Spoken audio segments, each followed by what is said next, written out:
এবার পঞ্চম শ্রেণী গণিতের অধ্যায় 8-এর গড় থেকে আরেকটা অঙ্ক সমাধান করব। সেটা হচ্ছে 2 নম্বর। একটি বাক্সে 36টি আপেলের মধ্যে 3টির ওজন যথাক্রমে 115, 121 এবং 118 দেওয়া আছে। তাহলে আমার একটা বাক্সে আপেল আছে 36টা, তার মধ্যে মাত্র 3টার ওজন দেওয়া আছে। এখন ক নম্বর অঙ্কটি হচ্ছে আপেল 3টির গড় ওজন নির্ণয় করতে হবে। তাহলে আমাকে এখন বের করতে হবে আপেল 3টির গড় ওজন।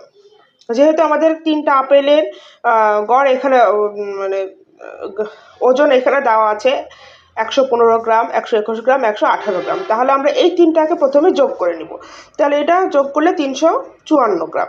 এখন আপেল 3টির গড় ওজন, এই 354কে 3 দিয়ে ভাগ করতে হবে, তাহলে 118 গ্রাম।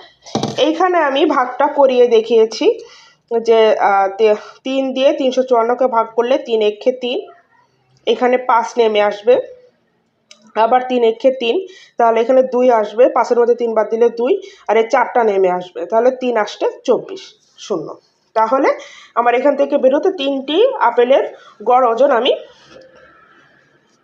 118 গ্রাম পেয়েছি।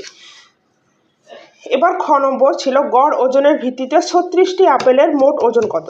যেহেতু আমি গড় ওজন একটা পেয়েছি, তাই এই গড় ওজনের সাথে যদি আমি এই সংখ্যাটা গুণ করে দিই, আপেলের সংখ্যা গুণ করে দিই, তাহলে আমি ওই বক্সে যতগুলো আপেল আছে তার মোটামুটি একটা মোট ওজন পেয়ে যাব। তাহলে গড় ওজন এত, তাহলে 36টা আপেলের মোট ওজন হবে 118 গুণ 36, তাহলে এখানে 4248 গ্রাম।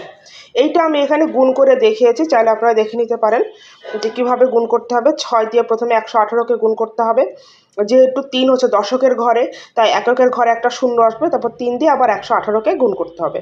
তাহলে এটা যোগ করলে 4248, এই উত্তরটাই বের হবে।